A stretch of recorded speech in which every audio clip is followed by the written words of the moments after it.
जय हिंद दोस्तों, स्वागत है आप सभी का आपके अपने चैनल सिलेक्शन मेंटर पे। शाम के 7:15 पर आप लोगों का एक जीएस का प्रैक्टिस सेट हो रहा है। तो जो लोग भी उससे नहीं जुड़े हैं अभी तक, वो लोग उस क्लास को ज़रूर देखें, क्योंकि जो पेट है, पेट में आप लोगों का जीएस का सबसे ज़्यादा महत्वपूर्ण रोल है। 50 क्वेश्चन अकेले 100 में से जीएस के हैं। तो आप लोग जीएस पे बिल्कुल कोताही ना बरतें।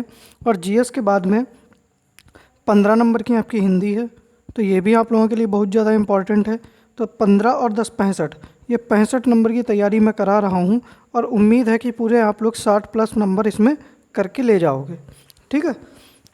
बाकी देखो, सबसे पहले तो आप लोग वीडियो को लाइक कर दीजिएगा, और जो भी लोग वीडियो को अभी तक लाइक या चैनल को सब्सक्राइब नहीं किए हैं, तो उन सबसे निवेदन है कि चैनल को सब्सक्राइब कर लीजिएगा। सभी लोग आज अपने व्हाट्सएप, इंस्टाग्राम, फेसबुक, हर जगह इस लिंक को ज़रूर शेयर कर दीजिएगा। अभी तक जो लोग नहीं आ पाए हैं, तो एक बार आप लोग उनको मैसेज कर दीजिएगा, सभी लोग आ जाएं। बाकी आप लोगों का पहले अगर आज कोई डाउट हो तो आप लोग हमसे पूछ लीजिएगा, या आप लोगों को किसी और टॉपिक पर, कोई जीएस में स्पेशल टॉपिक पर अगर कोई वीडियो चाहिए है तो आप लोग हमको बता दीजिएगा। कोई भी अगर स्पेशल टॉपिक होगा तो मैं पूरी कोशिश करूँगा कि उस पर एक वीडियो बना दी जाए। जैसे मैंने आज देखा था कि इंडेक्स, ठीक है, तो इंडेक्स के ऊपर एक वीडियो बनानी है। मुझे याद भी था, इंडेक्स के ऊपर एक वीडियो बनानी है आप लोगों के लिए, क्योंकि स्टैटिक जीके में यही सारे क्वेश्चंस जो हैं वो पूछे जाने हैं। तो इंडेक्स के ऊपर एक वीडियो मुझे बनानी है। और अगर किसी को कोई स्पेशल वीडियो चाहिए हो, मतलब अगर लग रहा हो कि कोई सब्जेक्ट उसका मतलब कोई टॉपिक वीक है, तो आप लोग हमको बता दीजिएगा, कोशिश करेंगे आप लोगों के लिए पूरा सहयोग करने का। बाकी आप सभी से निवेदन है कि वीडियो को लाइक कर दीजिएगा और शेयर कर दीजिएगा। चलिए शुरू करते हैं आज का अपना पहला प्रश्न। बाकी आप लोगों को पता ही है कि मैराथन क्लास हमारी होने वाली है। तो पहला प्रश्न है कि शुद्ध वर्तनी का चयन कीजिए। प्रतिशोध, लहूलुहान, शमशान, चहारदीवारी। तो बताइएगा पहले प्रश्न का सही आंसर आप लोगों का क्या हो जाएगा। इनमें से शुद्ध वर्तनी कौन सी हो जाएगी, जल्दी से बताइएगा। पहले प्रश्न का आपका सही आंसर क्या हो जाएगा। तो देखिएगा, प्रतिशोध तो आपका गलत है। ठीक है, प्रतिशोध कैसे लिखा जाता है, तो प्रतिशोध, ठीक है, इस तरीके से लिखा जाता है। अब लहूलुहान जो है वो कैसे लिखा जाता है, लहू और लुहान, ठीक है, इस तरीके से। शमशान जो होता है इस तरीके से लिखा जाता है। और चहारदीवारी शब्द जो है वो आपका बिल्कुल सही है। ठीक है, तो पहले प्रश्न का डी ऑप्शन आपका बिल्कुल सही हो जाएगा। ठीक है, देख लीजिएगा। अगला प्रश्न है हमारा कि शुद्ध वर्तनी का चयन कीजिए। फाल्गुन, परिणति, निहार, अधिशासी। तो बताइएगा दूसरे प्रश्न का सही आंसर आप लोगों का क्या हो जाएगा। अभी तक जो लोग नहीं आ पाए हैं, तो एक बार आप सभी लोग वीडियो को शेयर कर दीजिएगा। सभी लोग वीडियो को शेयर कर दीजिएगा। तो शुद्ध वर्तनी इसमें क्या हो जाएगी, जल्दी से बताइएगा। देखिए, अधिशासी ऐसे नहीं लिखा जाता है, अधिशासी ऐसे लिखा जाता है। ठीक है, निहार तो निहार होता है, क्या होता है, निहार होता है। और परिणति जो होता है वो इस तरीके से लिखा जाता है, परिणति चोपड़ा। ठीक है, फाल्गुन आपका सही से लिखा है। ठीक है, दूसरे प्रश्न का ए आंसर सही हो जाएगा। जो फाल्गुन है वो बिल्कुल एक सही शब्द है। अगला प्रश्न है हमारा, कीना का पर्यायवाची है। ईहा, वर्ण, ईर्ष्या या तिरोहित। तो बताइएगा कीना किसका पर्यायवाची है। सही आंसर बताइएगा आप लोग, कीना जो है वो किसका पर्यायवाची है।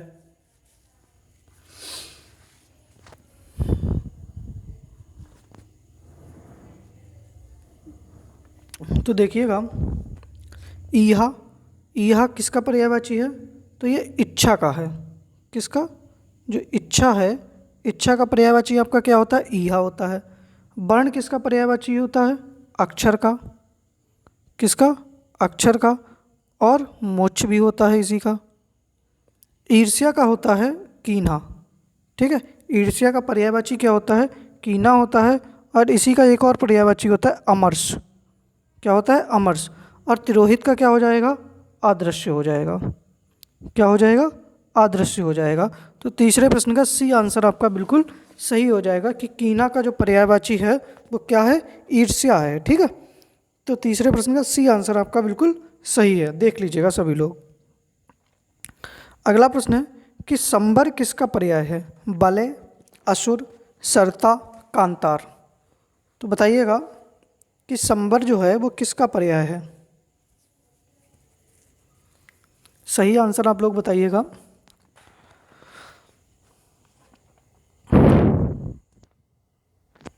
तो देखिएगा सही आंसर आप लोगों का क्या हो जाएगा। जो बलय होता है, बलय किसका पर्यायवाची होता है, तो मुद्रा का, मुद्रिका मतलब किसका, मुद्रिका का होता है, अंगूठी। असुर का पर्यायवाची क्या है आपका, संबर है, बी ऑप्शन सही हो जाएगा। ठीक है, असुर का पर्यायवाची संबर होता है। असुर का और क्या होता है, यातुधान होता है, देव रिपु होता है। ठीक है, देव रिपु भी इसी का होता है। सरता किसका है, तो सरता जो है वो आपका घोड़े का है। किसका है, घोड़ा का पर्यायवाची है। इसी को हम क्या कहते हैं, सैंधव कहते हैं। इसी को क्या कहते हैं, रविशुद्ध कहते हैं। क्या कहते हैं, रविशुद्ध कहते हैं। ठीक है, ये भी आप लोग याद रखिएगा। कांतार किसका होता है, तो कांतार आपका जंगल का है। और जंगल के क्या होते हैं, विपिन होता है। ठीक है, तो इस प्रश्न का सही आंसर आपका बी ऑप्शन सही हो जाएगा। असुर का पर्यायवाची संबर होता है। ठीक है, ये ध्यान दीजिएगा आप लोग। यातुधान, देवरिपु, निशाचर, तमीचर, ये सारे किसके हैं, असुर के भी होते हैं। अगला प्रश्न हमारा कि पितरों में समास है, द्वंद्व समास है, तत्पुरुष समास है, बहुब्रीहि समास है, या फिर आपका कर्मधारय समास है।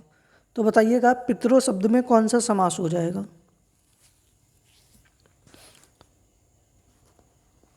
और इसका समास विग्रह करके लिखिएगा। तो इसका समास विग्रह भी क्या होगा, पितरों में समास कौन सा है और इसका समास विग्रह बताइएगा क्या हो जाएगा, बताइए। तो देखो पितरों जो होता है इसका समास विग्रह होगा माता और पिता। क्या हो जाएगा, माता और पिता। तो जब माता और पिता दोनों शब्द ही क्या होते हैं, प्रधान होते हैं, तो वहाँ पर कौन सा समास आ जाता है, द्वंद्व समास आ जाता है। ठीक है, तो पांचवें प्रश्न का ए आंसर आपका बिल्कुल सही हो जाएगा कि पितरों में कौन सा समास है, तो द्वंद्व समास है। अगला प्रश्न है आपका ग्रहागत में कौन सा समास है, द्वंद्व है, बहुब्रीहि है, कर्मधारय है, या फिर आपका तत्पुरुष है।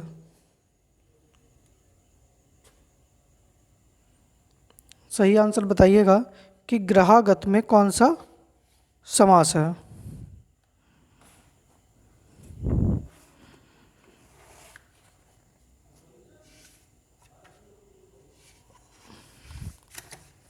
तो ग्रहागत में कौन सा समास हो जाएगा आपका, तत्पुरुष समास हो जाएगा। कौन सा समास हो जाएगा, ग्रह को आगत, यही तो होगा, ग्रह को आगत।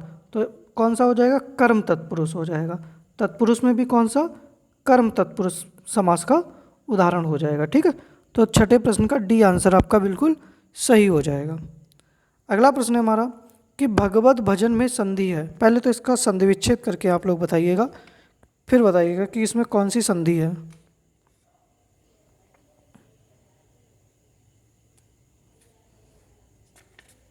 वृद्धि है, व्यंजन है, विसर्ग है, या दीर्घ है।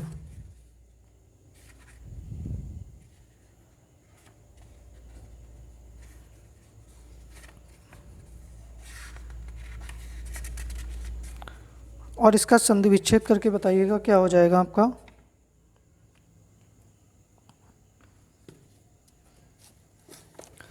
तो इसका संधि विच्छेद करेंगे तो क्या हो जाएगा, भगवत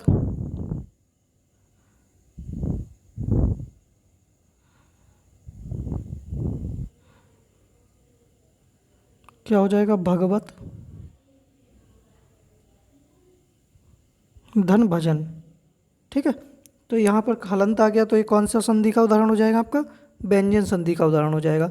सातवें प्रश्न का बी आंसर आपका सही हो जाएगा, भगवत भजन। ठीक है, अगला प्रश्न है हमारा कि भावुक में संधि है, विसर्ग संधि है, व्यंजन है, अयादि है, या गुण संधि है। और भावुक का संधि विच्छेद भी आप लोग बताइएगा कि भावुक शब्द में कौन सा संधि है, और इसका संधि विच्छेद भी करके आप लोग बताइएगा। सभी लोग करिएगा कमेंट। देख, ज़्यादा से ज़्यादा आप लोगों का गलत होगा। देखो, सभी लोग आंसर करिए, यहाँ गलत सही हो जाएगा। तो आप लोग अगर गलत करेंगे तो इसका ये अर्थ नहीं है कि आप यहाँ गलत कर रहे हैं, ठीक है। तो यहाँ से आप सीख लेकर अपना जो सेंटर हॉल होगा, परीक्षा देने आप जाएंगे तो वहाँ आपको ये सारी चीज़ें याद रहेंगी। अरे, हमने क्लास में ये क्वेश्चंस गलत किया था, तो एकदम आप वहाँ पर सही कर सकते हैं। बहुत बार ऐसे आदमी अपना दिमाग क्लिक कर सकता है। तो जितने लोग भी वीडियो देख रहे हैं तो वो लोग कोशिश करें कि सारे लोग आंसर करें, ठीक है। तो भावुक में देखो, भावुक का संधि विच्छेद क्या हो जाएगा? भौ धन उक। क्या हो जाएगा? भौ धन उक। और वे कौन सी संधि का उदाहरण हो जाएगा? अयादि संधि का उदाहरण हो जाएगा, ठीक है। किस संधि का? अयादि संधि का उदाहरण हो जाएगा। तो 8वें प्रश्न का सी आंसर आपका बिल्कुल सही हो जाएगा। अगला प्रश्न है कि विसर्ग संधि का उदाहरण है नीरज, पोषण, अभिषेक, महर्षि। चारों का पहले तो आप लोग संधि विच्छेद करिएगा, चारों का संधि विच्छेद करिएगा और चारों में ही संधि बताइएगा कौन सी संधि है, ठीक है। चारों में संधि बताइएगा और इनका संधि विच्छेद भी करिएगा।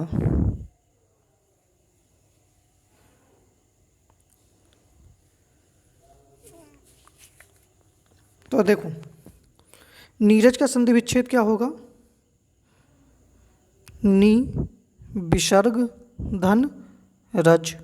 तो देखो, विसर्ग संधि का उदाहरण कौन सा मिल गया हमको? नीरज मिल गया। तो पहले का तो आंसर, वो 9वें का प्रश्न का आंसर तो ए हो गया। लेकिन जो पोषण, अभिषेक और महर्षि लिखे हैं, इनके भी आप लोग संधि विच्छेद करके बताइएगा। जैसे कि अभिषेक का आप लोग करेंगे, लेकिन अभिषेक में कोशिश करिएगा कि हिंदी में लिख के करिएगा तो ज़्यादा सही रहेगा, क्योंकि यहाँ पर थोड़ा हिंदी वर्ड वाला ही खेल है। देखो, जैसे कि पोषण है, तो पोषण का क्या हो जाएगा? पोष धन ना। और कौन सी संधि का उदाहरण है? तो ये व्यंजन संधि का उदाहरण है। किसका? व्यंजन संधि का उदाहरण है। अभिषेक तो अभि धन, ये वाला सा बनेगा, ठीक है। अभि धन शेक, तो सा किस में बदल जाता है बाद में? इस वाले सा में, ठीक है। और महर्षि का क्या हो जाएगा?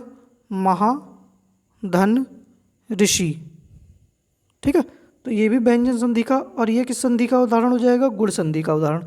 तो 9वें प्रश्न का तो ए आंसर सही है, ठीक है। बाकी मैंने आपको सारे बता दिए हैं, एक बार आप लोग चेक कर लीजिएगा, ठीक है।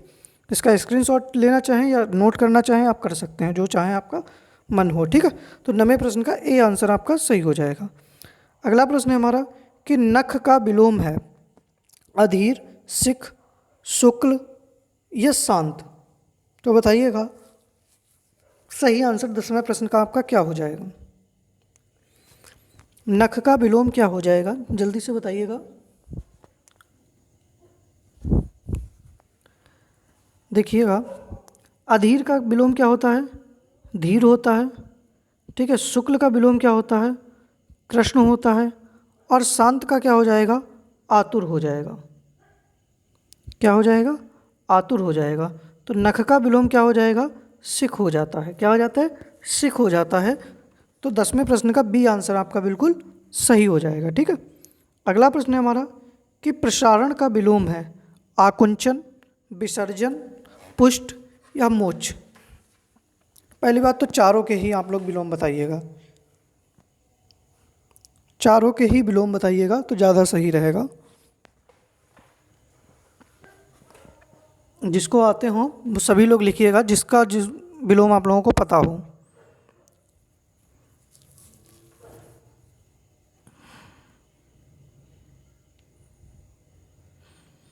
देखिए, प्रसारण का विलोम क्या हो जाएगा आपका? आकुंचन हो जाएगा, तो ए आंसर आपका सही हो जाएगा।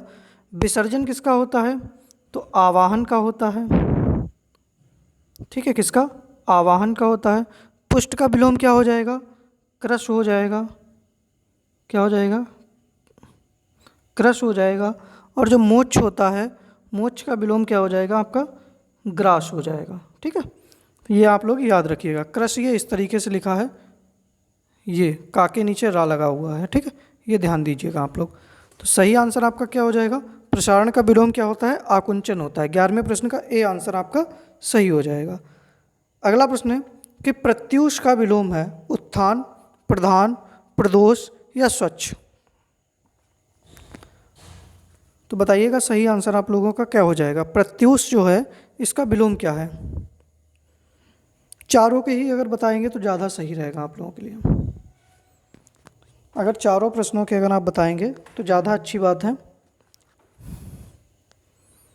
समय है आप लोगों के पास, आराम से बताइएगा, कोई ऐसी जल्दबाजी नहीं है हम लोगों को। बाकी अगर क्लास पसंद आ रही है तो आप लोग बताइएगा और कमेंट ज़रूर करिएगा क्लास ख़त्म हो जाने के बाद। सभी लोग नहीं कमेंट कर रहे हैं, कुछ ही लोग कमेंट कर रहे हैं। हाँ, लेकिन बाकी आप लोगों का बहुत बहुत धन्यवाद जो आप लोग चैनल को इतना सपोर्ट कर रहे हैं। आज मैंने देखा काफ़ी लोग लाइव जुड़े हुए थे शाम के 7 बजे वाली क्लास में। तो इस तरीके से आप लोगों का सपोर्ट मिलता रहे तो मैं और अच्छा आप लोगों के लिए कुछ करने का प्रयास पूरा करूँगा। बहुत बहुत आज आपके लिए, इसके लिए बहुत धन्यवाद आपका। बाकी देखिएगा, उत्थान का विलोम क्या होता है? तो पतन होता है। क्या होता है? पतन होता है। प्रधान का क्या होता है? तो गौड़ होता है। क्या होता है? गौड़ होता है। प्रत्यूष का क्या होता है? प्रदोष होता है। और स्वच्छ का क्या हो जाएगा? दूषित हो जाएगा। क्या हो जाएगा? दूषित हो जाएगा। ठीक है, तो 12वें प्रश्न का सी आंसर आपका बिल्कुल सही हो जाएगा। प्रत्यूष का जो विलोम है वो प्रदोष होता है। ठीक है, अगला प्रश्न है हमारा कि जो अवैध संतान हो, जारज, अनाथ, प्रदोष, शशिधर। तो बताइएगा जो अवैध संतान हो उसको क्या कहते हैं? शशिधर, जिसके सिर पर चंद्रमा हो। ठीक है, यही तो होगा, जिसके सिर पर जिसने सर पर चंद्रमा धारण कर रखा हो। ठीक है, तो ये हो जाएगा। प्रदोष, प्रदोष क्या होता है? अनाथ, जिसके माता पिता ना हो। और जो अवैध संतान हो वो क्या कहलाती है? जारज कहलाती है। क्या कहलाती है? जारज कहलाती है। तो 13वें प्रश्न का ए आंसर आपका बिल्कुल सही हो जाएगा। ठीक है, जो अवैध संतान हो वो क्या कहलाती है? जारज कहलाती है। अगला प्रश्न है कि निम्न में उभयलिंग शब्द है सरोज, जलज, पोषण या पावन। ये पावन नहीं लिखा है यहाँ पर, पवन लिखा है, इसको आप सही कर लीजिएगा। ठीक है, अब बताइएगा सरोज, जलज, पोषण और पवन, इन चारों शब्दों में कौन सा शब्द जो है वो उभयलिंग है? उभयलिंग शब्द आप लोगों को बताना है। 14वें प्रश्न का उभयलिंग शब्द क्या हो जाएगा? तो पवन जो होता है, ठीक है, यह शब्द जो पवन लिखा है यह उभयलिंग होता है। ठीक है, पवन जो शब्द है यह कैसा है? एक उभयलिंग शब्द है। ठीक है, याद रखिएगा। तो डी ही आंसर आपका सही हो जाएगा। मैं इसको पीडीएफ में सही कर दूंगा। ठीक है, एक बार याद दिला दीजिएगा आप लोग। अगला प्रश्न है हमारा कि निम्न में स्त्रीलिंग शब्द है जय, विनय, दोष या नेत्र। तो स्त्रीलिंग शब्द कौन सा हो जाएगा? विनय, दोष, नेत्र या जय।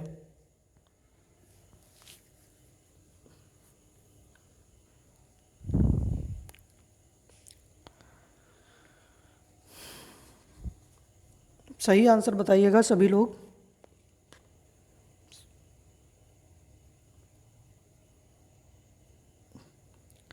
बाकी कोशिश करिएगा आप सभी लोग कि चैनल पर अधिक से अधिक सब्सक्राइबर बढ़ते रहें।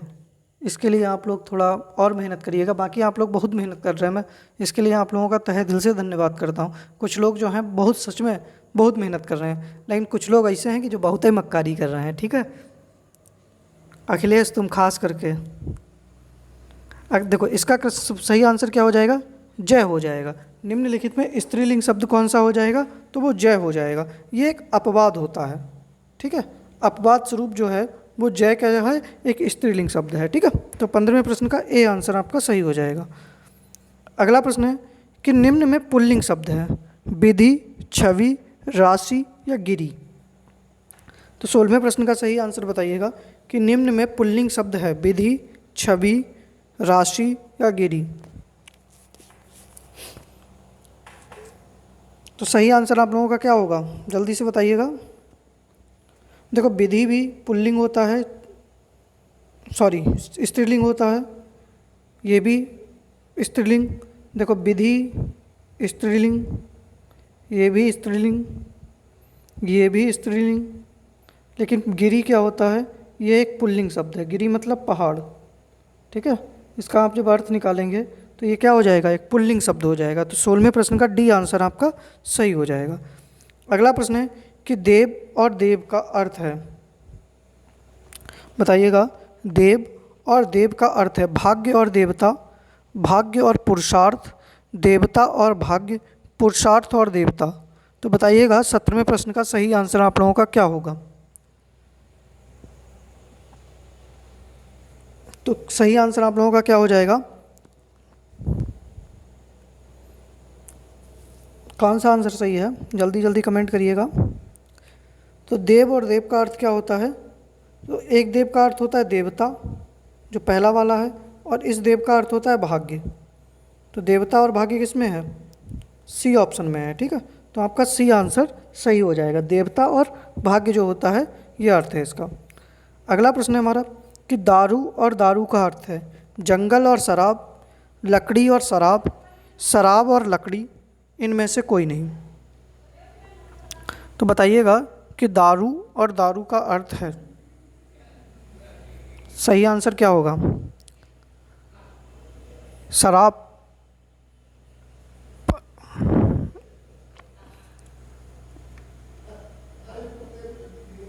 तो सही आंसर आप लोगों का क्या हो जाएगा, इस दारू का अर्थ होता है लकड़ी, ठीक है, और इस दारू का अर्थ क्या होता है, शराब। तो सही आंसर आपका क्या हो जाएगा, लकड़ी और शराब हो जाएगा। तो 18वें प्रश्न का बी आंसर आपका बिल्कुल सही हो जाएगा। अगला प्रश्न है हमारा कि शिला पंख चमकीले किसकी रचना है, बताइएगा। गिरिजा कुमार माथुर, अयोध्या सिंह उपाध्याय, कुलदीप नैयर या रामधारी सिंह दिनकर। तो बताइएगा शिला पंख चमकीले जो है वो किसकी रचना है, गिरिजा कुमार माथुर की है, अयोध्या सिंह उपाध्याय की है, कुलदीप नैयर की है या रामधारी सिंह दिनकर की है। तो सही आंसर आप लोगों का क्या हो जाएगा, जो शिला पंख चमकीले है वो गिरिजा कुमार माथुर की रचना है। किसकी है, गिरिजा कुमार माथुर की रचना है। तो 19वें प्रश्न का ए आंसर आपका सही हो जाएगा। अगला प्रश्न है हमारा कि पारिजात किसकी रचना है, भवानी प्रसाद मिश्र, हरिशंकर परसाई, अयोध्या सिंह उपाध्याय या सुमित्रा नंदन पंत। तो बताइएगा पारिजात जो है वो किस की रचना है, सही आंसर जल्दी जल्दी कमेंट बॉक्स में करिएगा कि पारिजात जो है वो किसकी रचना है। तो पारिजात जो है वो अयोध्या सिंह उपाध्याय की रचना है, किसकी, अयोध्या सिंह उपाध्याय की रचना है। तो 20वें प्रश्न का सी आंसर आपका बिल्कुल सही हो जाएगा। अगला प्रश्न है हमारा कि आँख खुलना मुहावरे का सही अर्थ है, ज्ञान होना, भ्रम में होना, आँख किरकिराना या लज्जा दूर होना। ठीक है, बताइएगा आँख खुलना मुहावरे का सही अर्थ क्या होगा, ज्ञान होना, भ्रम में होना, आँख किरकिराना, ठीक है, या लज्जा दूर होना। तो सही आंसर आप लोगों का क्या हो जाएगा, आँख खुलना मुहावरे का सही अर्थ क्या होता है आपका, ज्ञान होना। क्या होता है, ज्ञान होना, ठीक है। तो 21वें प्रश्न का ए आंसर आपका सही हो जाएगा। अब देखो कुछ प्रश्न जो है हमने इंग्लिश के आज लिए हैं, क्योंकि 5 नंबर की पेट में इंग्लिश आनी है, तो संभवतः कोशिश यही की है कि एक आध क्वेश्चन जो है वो आपको यहाँ से देखने को मिल जाए। ठीक है, पहला प्रश्न है कि please do not hit me, Rita said to the attacker. तो मतलब ये डायरेक्ट इनडायरेक्ट है, मतलब डायरेक्ट वाक्य है और इसको इनडायरेक्ट में बदलना है। तो ए ऑप्शन है कि Rita begged the attacker to not to hit her, या Rita told the attacker to not hit her, Rita begged the attacker not to hit her, ठीक है, या Rita pleased with the attacker to not hit her.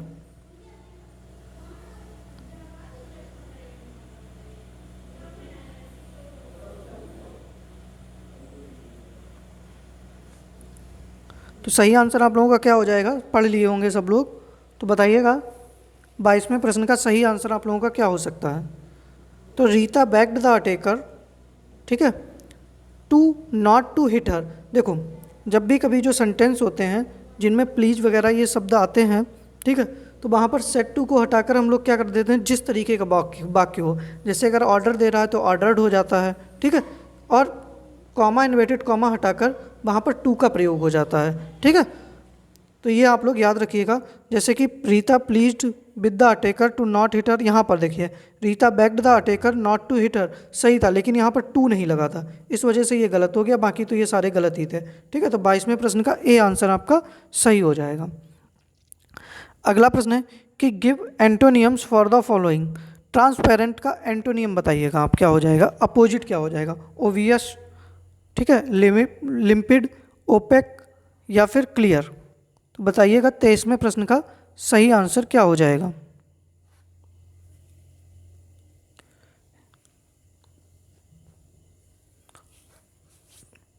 तो बताइएगा 23वें प्रश्न का आपका सही आंसर क्या हो जाएगा।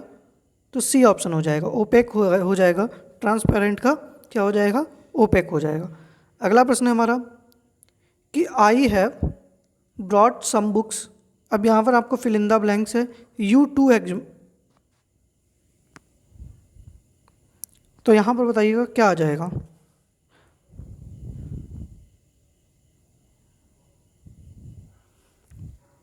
तो इसमें सही आंसर क्या आ जाएगा आपका, फॉर आ जाएगा। 24वें प्रश्न का यहाँ पर फॉर आ जाएगा। ठीक है, ये भी आप लोग ध्यान रखिएगा। अगला प्रश्न है हमारा कि जो ग्वाइल है इसका साइनोनियम्स बताना है। ठीक है, तो ग्वाइल का अर्थ क्या हो जाएगा आपका हिंदी में, छल। ठीक है, छल करना। ठीक है, तो छल का तुमको साइनोनियम्स बताना है, क्या हो जाएगा आपका सही आंसर बताइएगा। 25वें प्रश्न का सही आंसर आप लोगों का क्या हो जाएगा। तो आज हो जाएगा डिसीट, क्या हो जाएगा, डिसीट हो जाएगा। तो 25वें प्रश्न का ए आंसर सही हो जाएगा। ठीक है, आज के ये हमारे 25 प्रश्न थे। उम्मीद कर रहे हैं कि आप लोगों को ये वीडियो पसंद आई होगी। देखो मैंने कोशिश यही की है कि आपके जो हिंदी में जिस तरीके के पूरे टॉपिक हैं वो, और जो आपके इंग्लिश में टॉपिक हैं तो उससे मैंने 4 या 5 ये क्वेश्चन लिए थे। तो कोशिश ये है कि अब आप लोग जो है थोड़ा इंग्लिश के भी 4-5 क्वेश्चन डाल देंगे तो आप लोग थोड़ा इंग्लिश भी आप घर पे रिवीजन करते रहेंगे। ठीक है, बाकी कल मिलते हैं शाम के 7:15 वाली क्लास में। देखो जो लोग भी शाम के 7:15 वाली क्लास में नहीं आ रहे हैं तो उन सबको आप लोग एक बार बता ज़रूर दीजिएगा कि जो 7:15, क्योंकि देखो जीएस अकेले 50 नंबर जीएस लेकर आ रहा है, तो आपके लिए जीएस सबसे महत्वपूर्ण रोल है। बाकी देखो मैं आप लोगों से कह रहा हूँ एक प्रैक्टिस सेट आप लोग रोज़ लगाइए। ठीक है, प्रैक्टिस सेट रोज़ लगाइए, एक प्रैक्टिस सेट पर डे। ठीक है, इसके साथ में अब इस प्रैक्टिस सेट में आप लोगों के कहाँ पर गलतियाँ हो रही हैं, कहाँ पर कौन सा सेक्शन आपका स्ट्रांग है, कौन सा वीक है, तो उस पर आप लोग ध्यान दीजिएगा। ठीक है, बाकी हिंदी थोड़ा कम पढ़िएगा। देखो हिंदी इतनी प्रैक्टिस कर लोगे आप लोगों का आराम से हो जाना है। बाकी देखो ग्राफ है, ठीक है, ग्राफ आप लोग बढ़िया ज़्यादा से ज़्यादा एक दिन में आप पूरे के पूरे 4 ग्राफ इनकी प्रैक्टिस करिएगा। 4 ग्राफ, क्योंकि 4 ही ग्राफ आने हैं, और उन 4 ग्राफों को आप लोग एक टाइम पीरियड, मतलब 4 ग्राफ आप लेकर बैठे। देखो प्रैक्टिस सेट आपको करना है तो प्रैक्टिस सेट का ये मतलब नहीं है कि आप करने बैठे हो, किया, फिर बाहर घूमने चले गए, फिर करने लगे आके। मतलब जो 2 घंटे का समय है उसी हिसाब से पूरा एक सेट प्रैक्टिस सेट निपटाओ आप लोग 2 घंटे में। और जो ये ग्राफ आप 4 करो तो ये भी कोशिश करो कि ये ग्राफ जो हैं वो 40 से 45 मिनट के अंदर आप पूरा कंप्लीट कर दो। ठीक है, चारों ग्राफ जो हैं कहीं भी बैठो घर पे 40 से 45 मिनट के अंदर ग्राफ को कंप्लीट कर लो। ठीक है, बाकी जैसे कि कैलेंडर, एक शायद चैप्टर आप लोगों को कैलेंडर का क्वेश्चन देखने को मिल जाए, तो एक कैलेंडर हो जाएगा, कोडिंग डिकोडिंग हो जाएगा। ये सारे क्वेश्चन रीजनिंग में भी आप पढ़ते रहिएगा, वो बृहद एवं लघु वाला हो जाएगा। तो ये इजी क्वेश्चंस हैं, तो ये एक बार आप लोग अगर पढ़ेंगे, प्रैक्टिस करते रहेंगे तो हो जाएगा आपका आराम से। बाकी देखो सभी लोग मेहनत करते रहिएगा। उम्मीद हमको यही है कि आप सभी लोग जो हैं वो 75+ मार्क्स बहुत आराम से लेकर आएंगे। बाकी मिलते हैं कल शाम को 7:15 वाली क्लास में। धन्यवाद।